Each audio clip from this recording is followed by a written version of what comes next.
بہت سے نیک مسلمانوں کو میں نے دیکھا ہے جمعے کے بعد سے عصر تک بیٹھے رہتے ہیں مسجد کے اندر اللہ کی یاد میں. تو یہ نہیں ہے کہ حکم ہے وہ حکم کی خلاف ورزی کر رہے نہیں. ہاں جا سکتے ہو, اگر جاؤ, تمہارا کاروبار ہے, تمہاری دکان ہے, کوئی تمہارا دفتر ہے, اس میں جانا ہے جاؤ. فانتشروا فی الارض وابتغوا من فضل اللہ, اللہ کا فضل تلاش کرو. اب یہاں یہ بہت اہم مقام ہے کہ مراد ہے رزق, لیکن رزق کو اللہ کا فضل قرار دیا جا رہا ہے.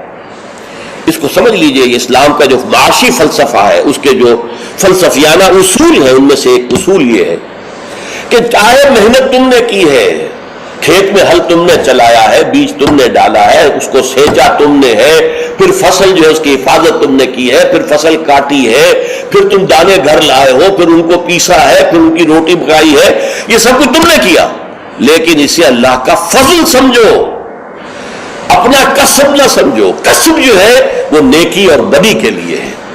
انسان نیکی کما رہا ہے, یہ اس کی کمائی ہے, بدی کما رہا ہے, یہ اس کی کمائی ہے. جہاں تک رزق کا تعلق ہے, یہ اللہ کا فضل ہے. اور فضل اسے کہتے ہیں جو بلا استحقاق دیا جائے, جس کا تقاضا نہ کیا جا سکے. جس کی مثال سادہ سی میں دیا کرتا ہوں کہ آپ نے کسی مزدور کو رکھا ہے, 8 گھنٹے اس نے کام کرنا ہے, آپ نے فرض کیجئے 100 روپے مقرر کیے ہیں اس کی مزدوری. دن بھر آپ نے دیکھا کہ ایک مزدور بڑی محنت سے کام کرتا, دل لگا کے کام کیا اس نے, چاہے کوئی دیکھ رہا ہو چاہے نہ دیکھ رہا ہو. ایک تو ہوتے ہیں وہ کوئی دیکھ رہا ہے تو کام میں لگ گئے, کوئی نہیں دیکھ رہا ہے تو بیٹھ گئے. نہیں, اس نے بڑی جی لگا کے کام کیا ہے. تو شام کو آپ اسے 100 روپے بھی دیتے ہیں, 10 روپے اور دیتے ہیں. یہ 10 روپے فضل ہے, یہ وہ ڈیمانڈ نہیں کر سکتا. ڈیمانڈ تو 100 کر سکتا تھا, 100 طے ہوئے تھے, لیکن آپ نے اپنی طرف سے بغیر اس کے کسی قانونی استحقاق کے 10 روپے اسے دے دیے, یہ فضل ہے. اسی طریقے سے رزق جو بھی انسان کو ملتا ہے وہ فضل ہے اللہ کا, اسے اپنا کسب نہ سمجھو. جب تم سمجھو گے یہ اللہ کا فضل ہے تو پھر دیکھو گے اللہ اس کو کس طور سے خرچ کرنا چاہتا ہے, کروانا چاہتا ہے مجھ سے, کس کس کے حقوق اللہ نے اس میں رکھے ہیں. تو فَابْتَغُوا مِن فَضْلِ اللَّهِ وَاذْكُرُوا اللَّهَ كَثِيرًا, لیکن اس میں بھی اللہ کو کثرت کے ساتھ یاد کرو. یہ نہ ہو کہ مسجد میں تو اللہ کا ذکر ہوا, باہر نکل گئے تو بھول گئے. نہیں, بلکہ یہ کہ جو کام کر رہے ہو اس میں کام میں تمہارے ہاتھ مصروف ہو اور دل تمہارا جو ہے وہ اللہ کے ساتھ لگا ہوا ہو. جسے آپ کہتے ہیں پنجابی میں ہتھ کارول دل یارول.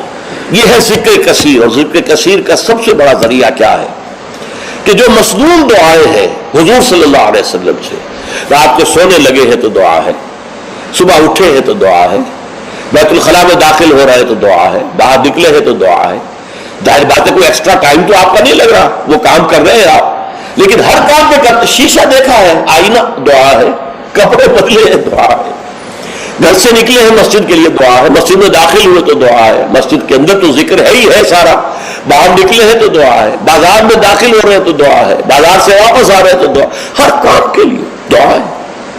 یہ دعا جو ہے یہ ذکر کثیر کا سب سے بڑا طریقہ ہے, ذریعہ ہے. اور اس کے اندر دوہری ہے بات کہ ایک تو آپ کا اللہ سے تعلق قائم ہو گیا کہ آپ نے دعا اللہ سے کی ہے, ایک آپ کا تعلق حضور کے ساتھ قائم ہو گیا کہ آپ نے الفاظ وہ استعمال کیے جو حضور کے الفاظ ہیں. تو گویا کہ 2 نسبتیں تازہ ہو گئیں جب بھی آپ نے ایک مسنون دعا پڑھی ہے. تو دعا ادعیہ مسنونہ جو ہے در حقیقت وہ دوام ذکر کا سب سے بڑا ذریعہ ہے. اس کے لیے علیحدہ سے وقت نکال کر کوئی آسن بنا کر اور کوئی ضربے لگا کر اس کی ضرورت نہیں, بلکہ ہر کام کرتے ہوئے تو زندگی کے ہر کام کے ساتھ دعا ہے, اور وہ دعا ہے مسنون جو حضور سے ثابت ہے. لہذا 2 نسبتیں جو ہیں جس کو آپ کہتے ہیں ایک تیر میں 2 شکار.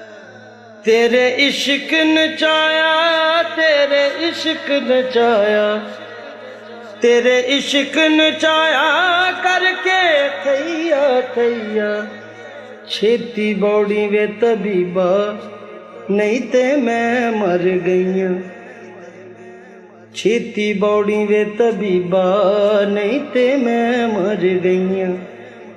تیرے عشق نچایا کر کے تھیا تھیا,